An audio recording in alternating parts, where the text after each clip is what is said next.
Welcome to the podcast where we bring on remarkable people to tell their stories. I'm Paul Gilman.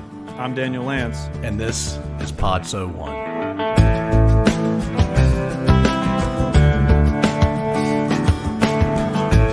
Cody Miller has lived the kind of challenging life that most of us can't imagine. She was born to parents that struggled with heroin addictions and became a mother and wife at the age of 16. She divorced at age 19 and went on to develop an addiction of her own. She ended up using for the next 14 years, which sadly resulted in the loss of custody of her son during his high school years. Cody has now been clean for the last 3 years. She's working the steps, she's involved with NA, and her son is now back in her life. Now a master barber, Cody has turned her attention to those in need with her nonprofit, Fades for Faith. Fades for Faith provides free haircuts and scholarships for disadvantaged young men in the foster care system. You can read more and donate at fadesforfaith.org. So here's Cody Miller. We usually like to start with tell us about where you grew up and what it was like growing up where you grew up. Are you from Atlanta? Are you from San Diego? I have no idea where you're from. No, I'm from Atlanta. Okay. Atlanta. So this part may be a little sensitive to hear for some because I didn't have the best upbringing. But I was born in actually at DeKalb General Hospital, and my parents were older whenever they had me. My mom turned 37 the day after that she had me. My parents had struggled with a heroin addiction for a long time. They had, it was all opiates. So that's how my childhood started, was with two parents that were heroin addicts, and the stuff that came along with that, like not holding down steady jobs. We didn't really move around a lot, but I really don't ever remember my parents working. There was a lot of hustles, a lot of selling of drugs to make ends meet. So, and that's what it was. It was the bills barely being covered and not really much money for anything else except for their habit. So, that's a lot of how my childhood went, was spent riding in the back seat of a car to go cop dope. Did you go to school? Yeah, I did. Whenever it became the age to start school, my parents moved us out of DeKalb County out to the country, so that we could live a slower paced lifestyle. And I think really to get my dad out of the city. He did a lot of, drug sales, and they had just gotten so bad off the heroin that they needed to get him out. So they moved us out to Adairsville, Georgia. So I grew up in a little bitty country town where the high school was like Friday Night Lights or whatever, that movie, where it's based all the way, everything's based around the high school football team. And I grew up cheering and playing sports and homecoming court, and a lot of that was motivation on my end to do things. My parents weren't really involved with going to my games or any of that. I wanted to do it, so that's what I did. Are you an only child? No, I have 3 older siblings. So from me to the next one up, we're 7 years apart. And then from me to the oldest, we're 17 years apart. Oh, gotcha. So when your parents moved you guys out to that small town, did their lot in life improve, or did it basically stay the same? It stayed the same. There were just, trips to Atlanta and back, which meant me riding in the backseat of a car, and going to dope houses and sitting out with my mom while my dad would run in, kind of thing. So yeah, I think that they got off the heroin, I believe, or didn't do it as much, but they were into pain pills just as hard. So did they try to protect you from it even while you were in the back seat, with them as they went to cop dope? When you say protect me from it, as in like see them shoot up?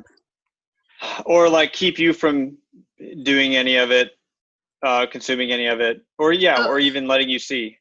No, like I didn't see, they wouldn't shoot up in front of me, or, they would always go into the bathroom or something like that. But as far as me being exposed to it, no, like they did not want me to do it. That was not okay. Not by any means. They held me to a different standard to which they lived. Mm. Yeah, and heroin. When I was growing up, I was born in the late '60s. As a teenager, I was told that it was the most addictive substance on earth. And I think at the time, I think most people believe that.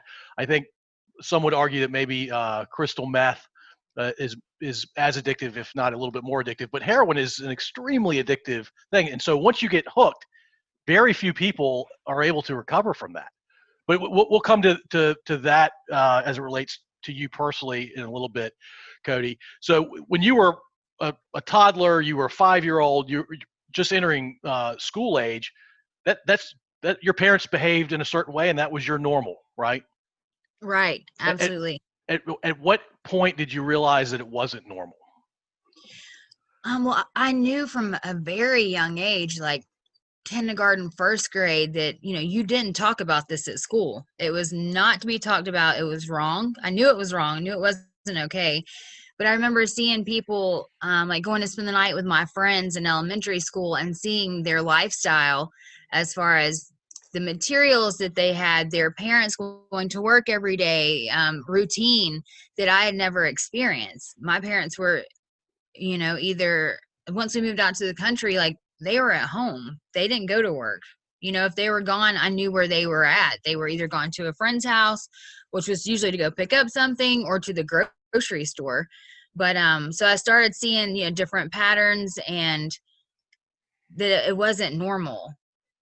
But I remember, like Dare coming to school and them asking if they had ever seen anybody do drugs, or if their parents had ever, smoked weed or whatever. And I remember other kids raising their hands, and I would go home and be like, Mom, so-and-so raised their hand when they asked at school if their mom and dad did drugs. I can't believe they told on them. And this was in elementary school. So I was very hip to what was going on. Yeah, wow. So you ended up, despite how your parents were living, you ended up trying to be somebody who contributed to their high school, very active in sports. It sounds like fairly active across a lot of dimensions. How were you able to do that given where you were living? So with my beauty pageants and stuff that I was in, there were times that my friends' parents would pay for my dress just because they wanted me to do it.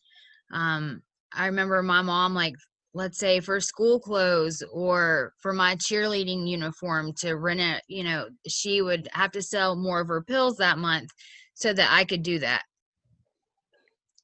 Wow. So you graduated high school, and what's the name of the small town again? Daresville? Daresville. So you graduated high school, I assume. No. You didn't graduate high school. No, I didn't graduate. So tell us. I had met a boy, and at 16 I got pregnant. And because I was from that little bitty town and the values that I already had within me, I thought that if the right thing to do was, since I was pregnant, was to get married. So I literally ran away from home and got married. I emancipated myself at 16. Wow. So you had a child at 16, and you got married at 16? Mm-hmm. And Yeah. wow. Okay. And then, so did you ever go back to high school? No, I got my GED. Okay. So what was it like, being a really young mother like that? It was not easy. I didn't speak to my parents after I had left home. I guess because, they were really opposed to it because they knew of how hard it was going to be and what kind of life it was going to be for me. And I was so young, I didn't understand that at the time. I thought that they were just being irrational and not understanding my point of view of it, of being pregnant or wanting to keep my child. And so that's whenever, I made the decision to leave home. But it wasn't easy, all the stuff that I was used to doing, like all the cheering and sports and being popular, all that just fell off because no one's going to be around someone that's pregnant. That's not cool. That's not fun.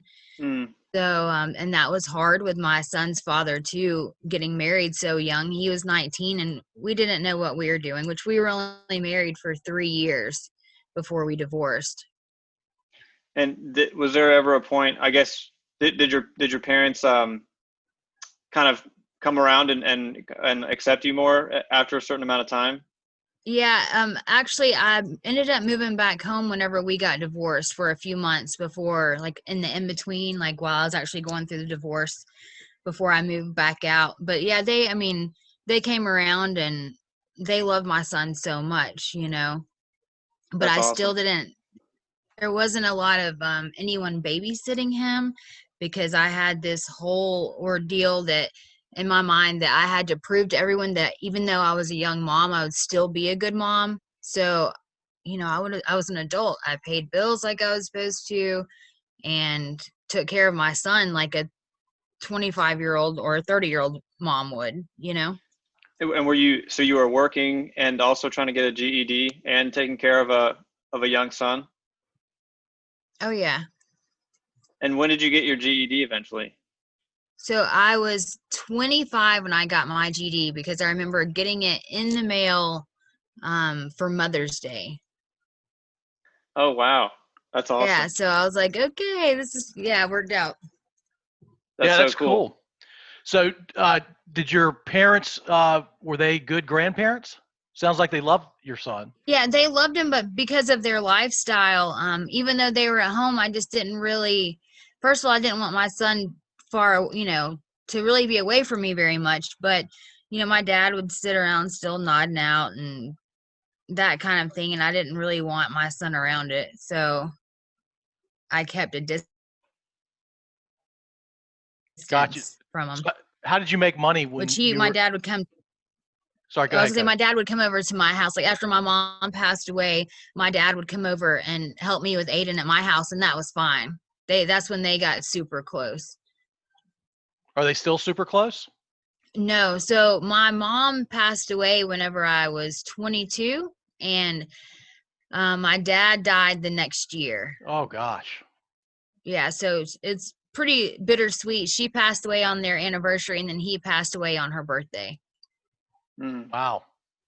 Wow. So, when you were a young mom, how did you make money? How did you fend for you and your son? I worked sometimes 2 jobs. So I was in the restaurant business, so I'd wait tables and some work part-time office jobs and just do whatever I had to do as far as working went. Was How old this is your son now? He just turned 20. Oh wow. Okay. Mhm. You don't look and a day. You don't look a day over 25, Cody. Woohoo! Thank you. when did your exposure to I guess your exposure to heroin started right out of the gate? But was it at what point in your life did you start using? So by the time I was out of young teenage age, like 14, I was partying then, and I had tried all different kinds of drugs. I had tried meth, and I had tried heroin and different pills, drinking, smoking weed. But then it fell to the wayside when I first had my son. As I got older, I started with the pain pills, and those would kind of go in and out. But it was just the smaller pain pills. And when I say smaller, like the not as strong ones. And that's whenever I developed a opiate addiction that later turned into an IV addiction with pain pills and heroin and methamphetamine. Mm-hmm. And were you first getting these pain pills from like prescriptions or was My it kind of the dad. same? Oh, okay. Your Yeah, I dad. just got them from my dad. Did your Okay. dad know that you were getting them? Yeah. Yeah. And so I could tell you, Cody, I've live in a small town in Virginia. I grew up in the small town I live in now, and I know heroin's out there. It's easy to get your hands on all kinds of things, but it didn't seem like it was prevalent for me. And for you, it was just always nearby. It was almost too easy. Yeah. Oh yeah. A lot of my family members have drug addictions. So, and for me, it's never been hard to find, no matter what state I was in, what city, because I had been around it in my life. So I knew what kind of people did it. And I could always mesh well with them, with that type of or, those types of people. Even Right. in a city that you don't know anybody in, that you're a complete stranger to. Yeah, it didn't take long. I could Okay. always. Wow. Do we want to explore that? Like, if I'm going into DC and I don't know anybody in DC, how do I score heroin? Or do I Well, not? Because I'm a middle-aged guy. Do I not have a chance of scoring it? well, I mean, it really just depend on you. You see it in people's eyes. You can see it in their eyes if they're high or not. And people can see it in your eyes too. They can see it in your face. Like dealers, like when you go to Atlanta, they can look at you and know if you get high or not, and they'll offer it to you. In bigger cities like that, smaller cities, it's just real risky. You just kind of, look at the person, feel them out a little bit, see, their mannerisms, their behaviors, and just start talking to them. So it's almost like a tell in poker. You can figure out what somebody has with them and what they can offer just by observing them for a bit. Yeah, like with heroin addicts and opiate addicts, the pupils get pinpoint, they get small. With meth and like meth and coke and different things like that, that pupils get bigger.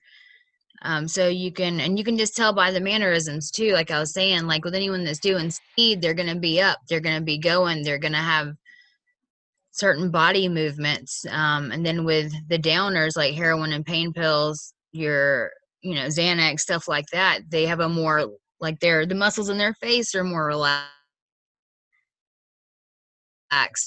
They a lot of times have a different style, like their clothing, the way they carry themselves, you just know. Wow. And so were you addicted to everything you just mentioned? Oh yeah. Yeah, so I've been clean for 3 years now. I just made my 3-year mark being completely clean and sober off of any and every mind altering substance. Congratulations. That is amazing because you are part of a very small group of people that were addicted to opiates and heroin, and you're on the better side now. It's amazing. Yeah, so now that I'm on this side, the way that the way that we stay clean is by helping other heroin or just other addicts, alcoholics. I am part of HA and AA. HA is Heroin Anonymous, and then of course AA. But we help other addicts with no other reason behind it but to help them find peace of mind, and seeing the stuff that they go through helps us stay clean. So you ended up getting you started using as an early teen. You have a son. You get your GED by 25, but you were using through that entire period, right? Yeah, I was a functioning addict for a long time, until I was 29 or 30. And that's whenever I started the intravenous use, and you just really can't maintain that way. Or if you can, it's not for very long. So from that point, I'm 30, I'll be 37 this year. So till I was 33, it was just, the pedal to the metal, all out. That's when I started catching drug charges, going to jail, all that. I lost my son. My son had to go to his aunt's for the beginning of his freshman year till he graduated. Then he's just recently came back home and is with me. So I think Toya had mentioned that because we're super close. We had never been apart. And then here I was just completely way off in left field and wasn't being a good mom. That's what it came down to. I couldn't provide for him the way that I needed to.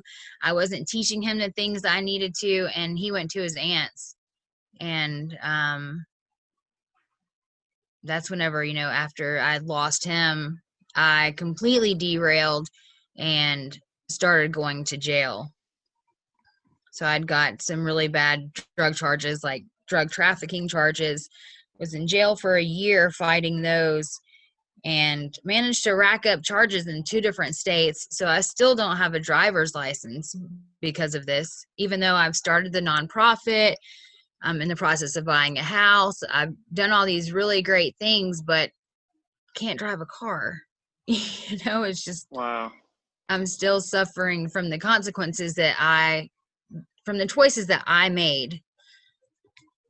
So when you were like you were saying, a functional addict, was there a point at which you knew that you had lost control, sort of? Like you probably knew you were addicted, but kind of still knew that you had somewhat control. You could still be functional. You could still get your GED and take care of your son. But once you started with the intravenous stuff, was there ever a point where you realized that you had lost control?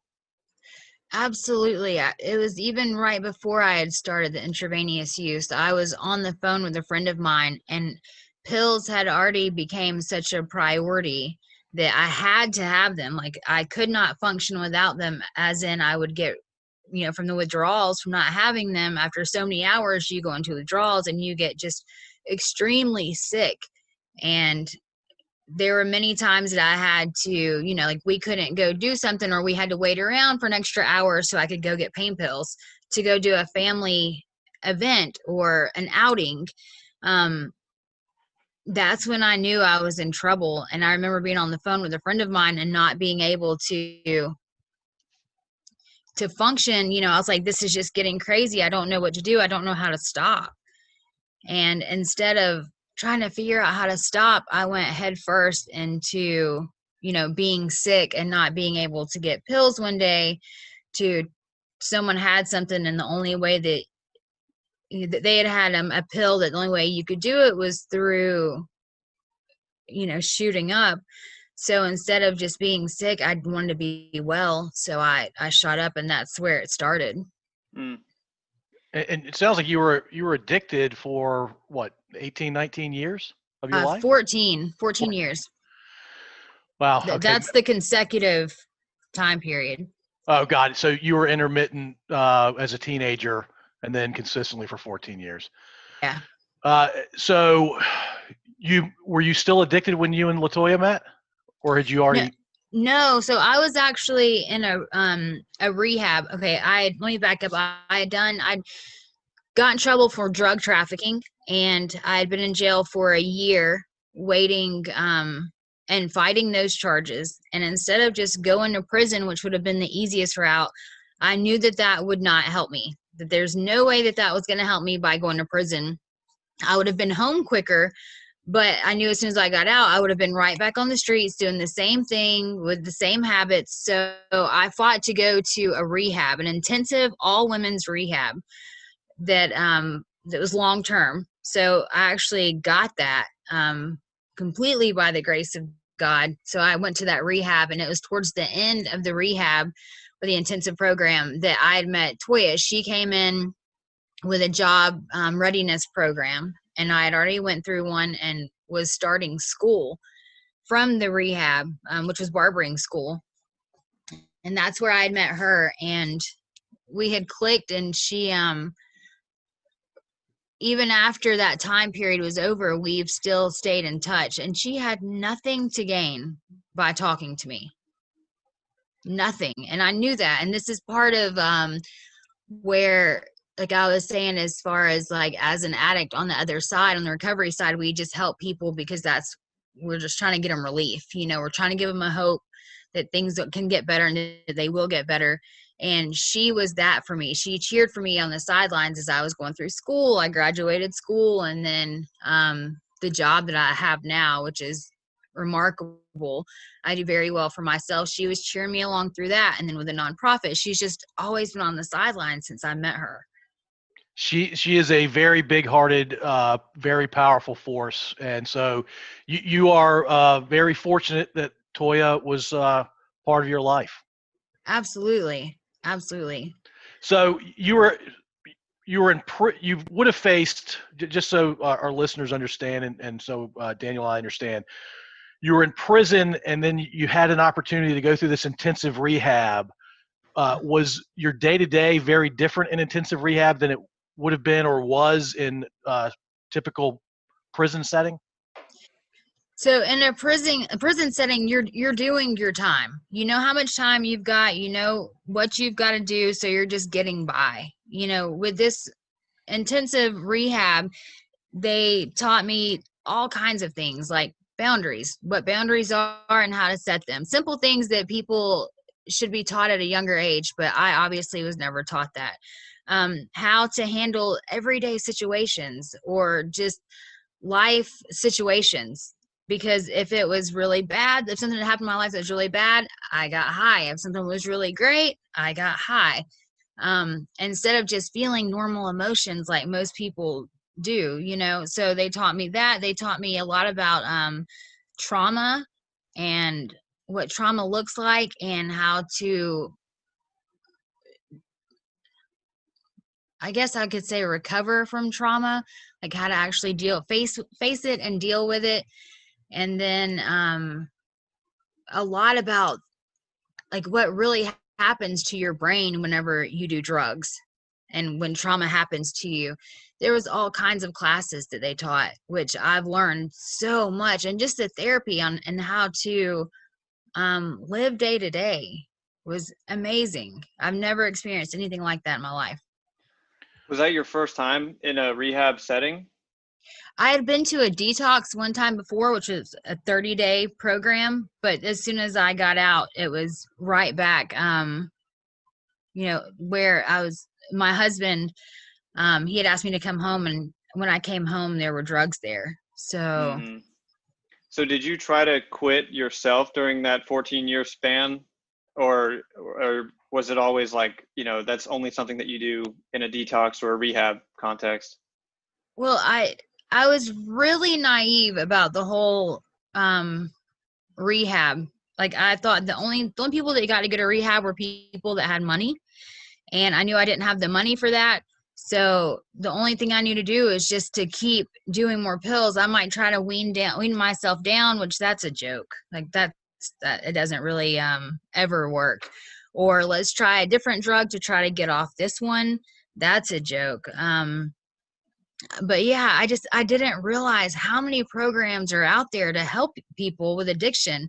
I knew that I was at point A and wanted to get to point B, but there was no connect the dot. Like there was no line. I had no idea how to get there. And if I would have known a fraction of what I know now and what's out there to help, I probably would have gotten to point B a long time ago. I just never could figure out how to get there.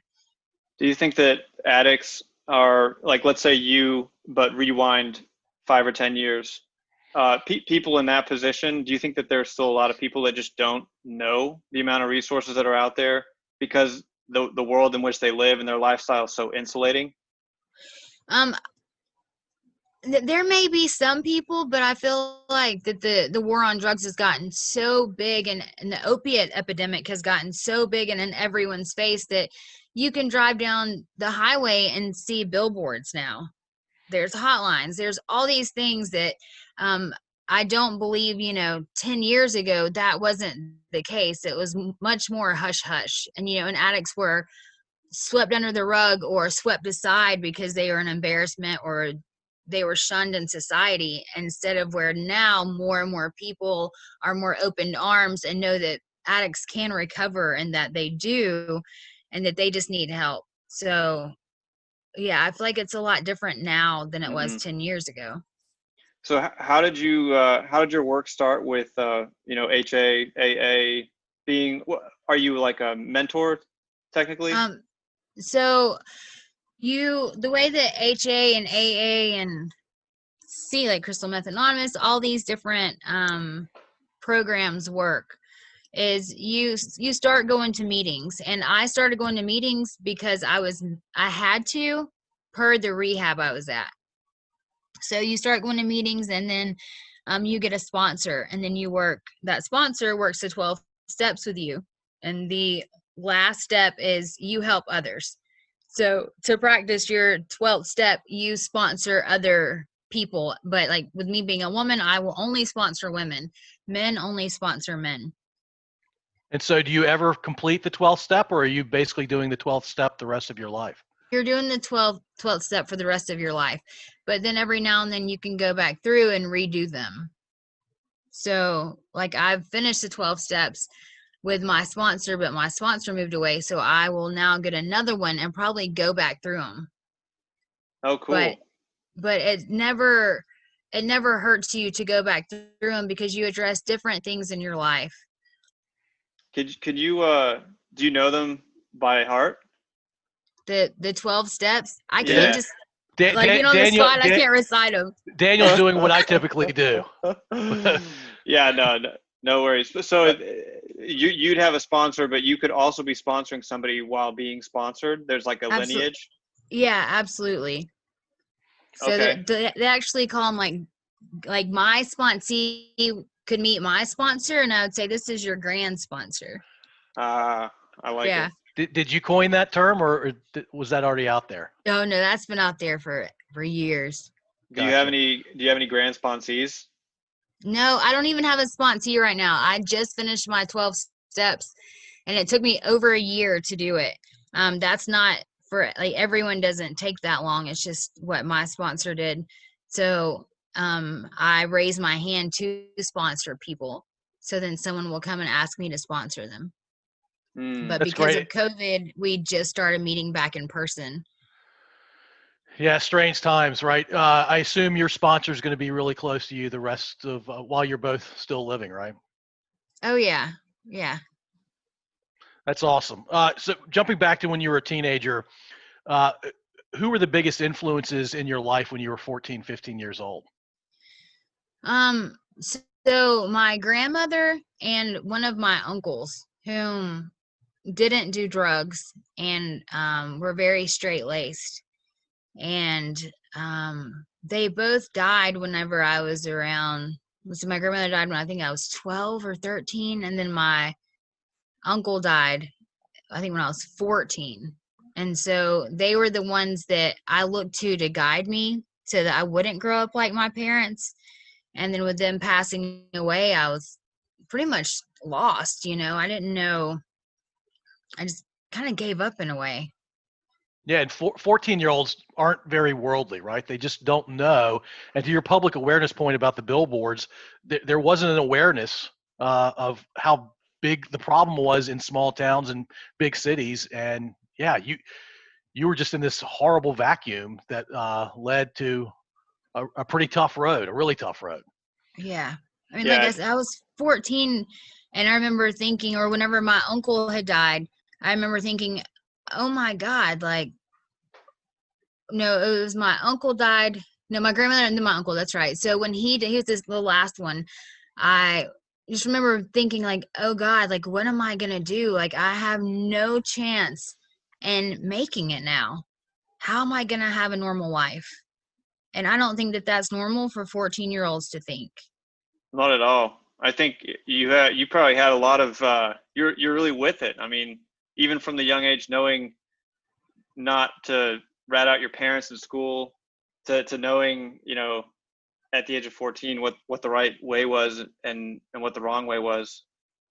It's like, I think that your life is a really powerful testament to what, how circumstances can land you in, hot water from your childhood, but at the same time, your story is pretty incredible, and that even after a 14-year addiction, you were able to recover from it for 3 years. So it really is very cool. Thank you. It's amazing. And you don't just recover from this, like, you really have to work at it all the time because it's so easy for us to slip up. I had read one time that only 1% of intravenous users will get off of the needle and stay off of the needle.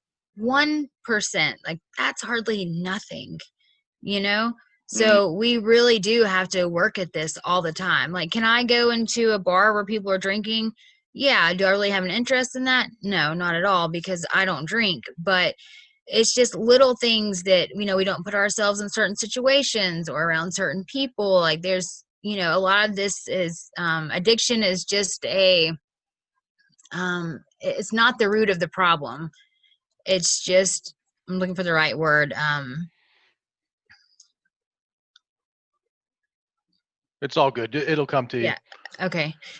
But yeah, so it just, Mhm. the addiction is just where there's really a brokenness inside of you, and that's how you react to it. So Mm. even though the addiction part, like the using of drugs, is gone, there's still the mind, that, you know, things that go on to where I have to stay on top of it too, which is through God, you know, conscious contact with God. And um that's just a big part of it. Mm. Yeah, I mean, Yeah. brokenness inside and not having somebody there to help you along. I mean, it's incredible that you are where you are now, given those facts as a teenager. Thank you. So you're, you know, with HA and your life, do you see people kind of fall off the wagon ever with HA, and do you fear that happening to yourself? I see it all the time. All the time. People that have had years clean, they might go out one time. And when I say go out, that means like they've relapsed. They've went out and they've used one time and they overdose and die. Like this Mm. is a common thing that we see all the time. And it's really, really sad. And then even, you know, seeing someone that's relapsed and seeing them high, it's so heartbreaking because you don't know if they're going to come back or not. You don't know if they're going to survive through this relapse that they've had. And for myself, I'm terrified of it. I am absolutely terrified of relapsing because I have worked so hard to be where I'm at, so hard on the relationships with the people that I have in my life. And I would lose all of that in just a matter, I mean, of weeks. I would lose everything I've worked. I mean, I've cried about, I've like blood, sweat, and tears about, it would all be gone. Mm. So yeah, it is. I mean, it's terrifying. And you've been through it once, losing basically everything, and so I can totally see that. Do you think that it would be so for people that have already been addicted previously? Does it really just take just the one time for a relapse to happen? Yeah, absolutely. Yeah, one time, because that one time it's an obsession that starts in your head to where it's like a light switch. Like as soon as you use, that light switch goes on and you are obsessed with it. Obsessed with using, with getting high, how to get high, and you just go down a rabbit hole with it. Mm. Cool. Well, let's talk about some of the stuff that you've built with all the blood, sweat, and tears. You know, with your master barber status and all that stuff. Like, how has that been? You know, setting up a business and running the business. So whenever I was getting out of barber school, I decided that I wanted to start more in a high-end shop. So in order to, which I feared I might get chewed up and spit out, but that's what I wanted to do. So I went in to a shop in Brookhaven, and I've done really, really well for myself there. I've been promoted. I'm a senior barber. I'm the only barber there. So we are a fine men's salon that caters just to men, and the other people that work there, they're stylists. So we all cut hair, we all do the services, but I do all the straight razor shaves on top of the haircuts and the other services. So Very cool. Brookhaven's a pretty well-to-do part of Atlanta, right? Yeah, it's right beside Buckhead. So it's the overflow from Buckhead, and I mean these are $50 haircuts. So they're not cheap, you know. And do you establish like relationships with the clients that come in? Like, do you have regulars? Oh yeah, and it's just so bizarre sometimes because I have some bigger named and reputable clients like say like the mayor, and they have no idea what I've been through. They have no idea. And I remember I used to say all the time, like, if I could just take, like when I was in active addiction, if I could take 1% or just the tiniest fraction of the effort that I put into doing drugs and I applied it to something positive in my life, there's no telling where I would be.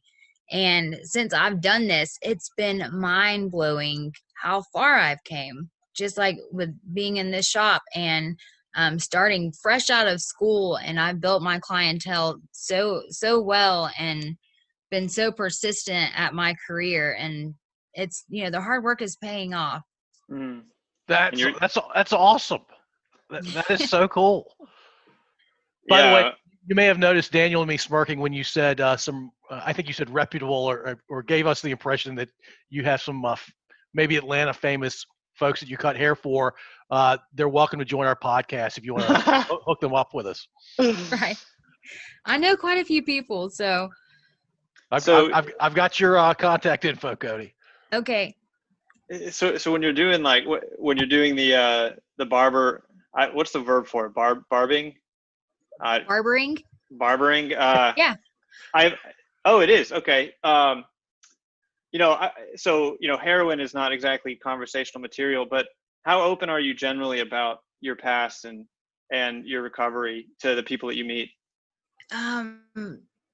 So at work, because let's be honest, people, I said a lot of people are so open arms with addicts, but a lot of people aren't. They are still very judgmental. They are still harsh and better than. So I don't bring up my addiction. There's a lot of people that I've worked with over the last year that still don't have any idea. Some people know, and a lot don't, because that's something that I've been tied to for so long and labeled with drugs, and I didn't want to continue that label. So are you going to tell people that you were on this podcast? Yeah, I'll tell some people, absolutely, but not all the people you run into, right? No, which a lot of I talk about the nonprofit a lot at work. So that's something that I would share, is this, because if I'm not going to bring up, hey, I was a heroin addict, but whenever I talk about giving back and helping other people, like these young men that I'm focused on helping, a lot of their past have to do with addiction, and people are interested in that, and people want to help. But if they're interested in that, then I am more than willing for them to understand, or not understand, but to hear what I've been through. They gave me the motivation to want to give back. I think it's really brave of you, and I think that if they were to listen to this, they would know that you're a straight shooter and an honest person. I don't think you have anything to worry about. But why don't you tell us about the nonprofit that you started then? Okay, so this is super exciting for me. I had done a veterans event when I was still in school, towards the end of my schooling, and it was like free haircuts for veterans. And a woman had approached me and asked me if I would come to this foster home, no, not a foster home, a group home for these young men and do haircuts, because they didn't have money in the budgets for haircuts. And I was, absolutely interested in it. And but my contact with her kept falling short. Like, we would phone tag, or it fell. So the want to do this really started, like a little fire started inside of me. And the more that I looked into some of these group homes, like the Covenant House and Atlanta Center of Self-Sufficiency, I started learning more and more about these young men. A lot of them have been through some really horrifying things, like sex trafficking. They've been rescued through sex traffic busts, like sex traffic rings, where the police have raided these and brought them in. So they're homeless. Some of them have had drug addictions already. Some of them have, they're part of the LGBTQ groups and have been rejected by their families. A lot of them have been molested at young ages, which led to that. And the streets can be so welcoming, and I'm very aware of how welcoming they can be. And when I say welcoming, as in selling drugs, there's gangs that will invite them in with open arms, and there's prostitution. So I feel like, with some of these group homes, if I can just have a few minutes with each one of them, so about 20 to 30 minutes, I can put whatever positivity I possibly can into these young men. So my target group of these, or target age group, is from like 16 to 22. So if I can help them in any way, what I do is I have them write down on an index card while they're getting their hair cut their biggest dream, whether it be like being happy, or a lot of them want to be famous rappers, or whatever it may be, so that I can pray for them. And no matter how hard these young men are, whenever I ask them if I can pray for them, I've not had one yet say, no, I don't want you to pray for me. They have like this softer side that appears for a minute. And a lot of these young men, with the foster care system, they have been abandoned by their parents, which put them in foster care. Then they've been rejected, so they're older in foster care, or they're at the age where they're aging out, which aging out of foster care, they are pretty much just kind of put on the streets, like you're to do for yourself at this point. So if I can put anything, like I said, anything positive in them at all, if just one or two words sticks with one or two of them, then I've done my job. So I offer them grooming services, but I'm also going to offer this first year 2 scholarships to barber school. So they can go through barber school, they'll have a trade, and they'll graduate debt-free. And I will be able to mentor them along the way as well. Are you a one-woman nonprofit, or do you have people helping you? No, I'm by myself at this point. And you're bankrolling the entire thing with the scholarships and everything? I've got a couple people that have vouched to pay for these, but I've worked a deal with the owner of the school. So Okay. It's actually the school I went to. Wow. Very, very cool. So tell everybody the name of your nonprofit and where they can learn more about it. Okay, so the name of it is Fades for Faith. And you can go to Facebook and just put in Fades for Faith, and you can look up there. There's also a donation platform, which any donations and all donations help tremendously with this. But yeah, you can just read into it a little bit there. We're working on the website now, so that should be up pretty soon. Cool. Awesome. Yeah.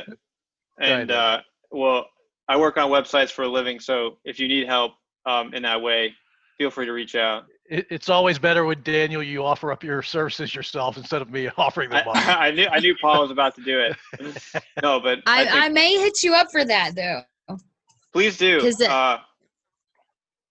Yeah, I would honestly be happy to help. I think that's really incredible what you're doing. Yeah. I would say I need any help that I can get at this point, because I have been clueless on what I'm doing. I just knew that this was a purpose and something I had to do. So I have been winging it all along the way from getting my 501c3. Like I've just been, just the next step. Like, what do I do next? What do I do next? So yeah, I may call on you. Yeah, please do. Yeah. How long is this? How long have you had this nonprofit? Like, how long has it been up for? So before COVID had happened, I just started going down to the group homes a few months. And I just got my 501c3 through the quarantine. I got my letters in for that. So I've been working on it for the last year. Okay. And I think that's a cool, maybe the last thing we can talk about is how COVID-19 has affected your life in these last couple of months. Well, we've got two more topics after that as well, Daniel. Our standard question, and then we're going to talk about her son. Oh, okay. Sure. Yeah. So you want to go COVID-19? Tell us about your experiences over the last 3.5 months or so. Sure. So with COVID, my shop was closed for 7 weeks. And so since I've gotten out of jail, I literally hit the ground running, like through rehab. I outgrew the program, they said, because I was doing so much. Like, I have not stopped. So when COVID hit and I had to quarantine, it gave me just a few minutes to be able to sit down and do nothing. And my son had just moved home, so we got to spend good quality time together. And I really enjoyed it, because it's not always easy for me to not do things or not be in motion doing something. So I really enjoyed it. As far as the financial end, it was a little rough because, I wasn't making a paycheck. Even though we had unemployment, it still wasn't as much as my normal pay is, but I was super grateful for that anyway. But I just knew it was time to get back to work. So as soon as we could open our shop, I was one of 4 that came back. 6 of my other coworkers didn't come back till July, so that was another blessing. Just there was such a surge of people that needed haircuts. At least I know I'll always be needed with my profession. So that's may not be $50 haircuts, but hey, people still need haircuts. Right on. So, Cody, imagine that you're 25 years old. Okay. But you're not addicted to anything. But you have an opportunity to do one of 2 things. And by the way, we ask everybody this question. It's kind of our Okay. little thing we do. Would you rather go down the path of being a stand-up comedian for a Mhm. few months or join the U.S. military? Remember, you're 25. You don't have a son. You're not addicted to anything. Join the military or become a comedian. I'm gonna say a comedian because as far as joining the military, what I've seen from people coming out of the military isn't always so great. It's just as much trauma as if you were an addict. There's a lot of negativity that comes from that. So I would go for the comedian. Okay. Do you think you'd be a decent comedian? Probably not. I'd probably be horrible. I'm really goofy, but I don't know about standing up in front of people making jokes.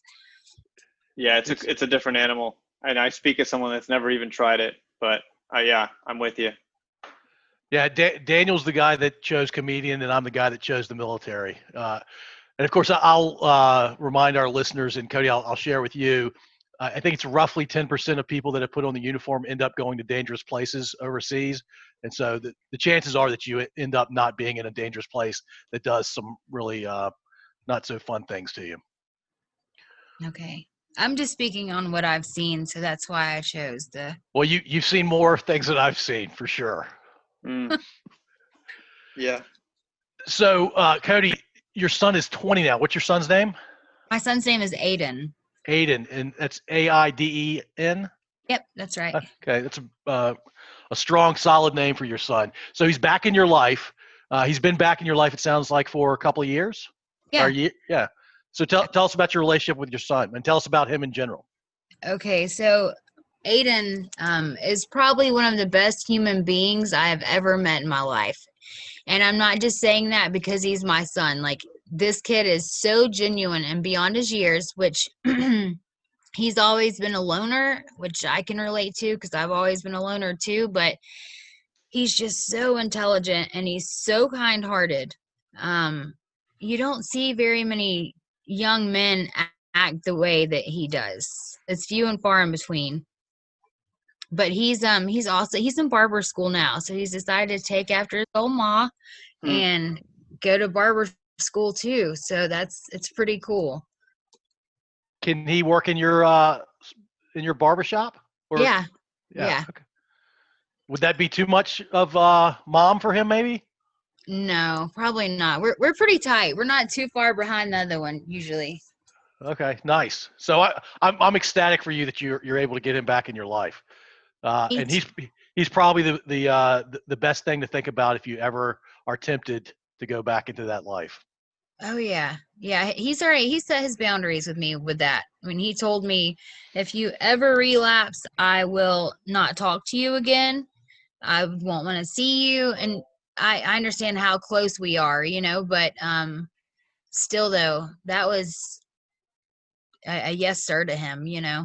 That's a hell of a thing to say for a 20 or a teenager, Yeah, I hate that he was ever in the position to have to say that. That's what's sad, he should never have to say that, but the reality is he did. So Yeah. And today's a new day, and Right. you're recovered, and you're not going to relapse because you have too many reasons to avoid relapsing. I would like to think Yeah. so. Yeah. So we'll close with this, Cody. And by the way, it's been a pleasure talking to you, and we really appreciate your openness here. Tell us a little bit more about your relationship with LaToya. So with Toya, like I said, she had nothing to gain at all from investing in me. And when I say investing, as in her time, to text me, to call me, to check in, to cheer me along. And I don't forget that at all. Like, I don't forget the people that were with me from the beginning of this. So I just have a lot of respect for this woman. And it was such an amazing time to be able to call her and ask her to be my realtor and to be able to invest back, a little bit, as far as such a great period in my life to where I get to buy a house, so that was really cool. But yeah, she's just an amazing woman. She really is. Yeah, we had a good time talking to her on the podcast. I had the opportunity to work with her, and she's a force for sure. Mm-hmm. A force for a lot of good things. Cool. Well, Cody, it was great hearing about your story. I'm so happy that you're on the other side of what you went through, and we wish you nothing but the best. Thank you. And Cody, I might come down to Brookhaven for one He of those needs a $50 haircut. haircuts. He definitely. Yeah. I mean, look at that. He's a mess. Well, I can take care of it. That's for sure. Yeah, Dan, you just got to figure out the 8-hour drive or the hour and 5-minute flight Yeah. down to Atlanta. And then the 45-minute drive to Brookhaven from the airport if you're lucky. It'll all be worth it. It was very nice to meet you guys, and thank you for having me on your podcast. I appreciate it.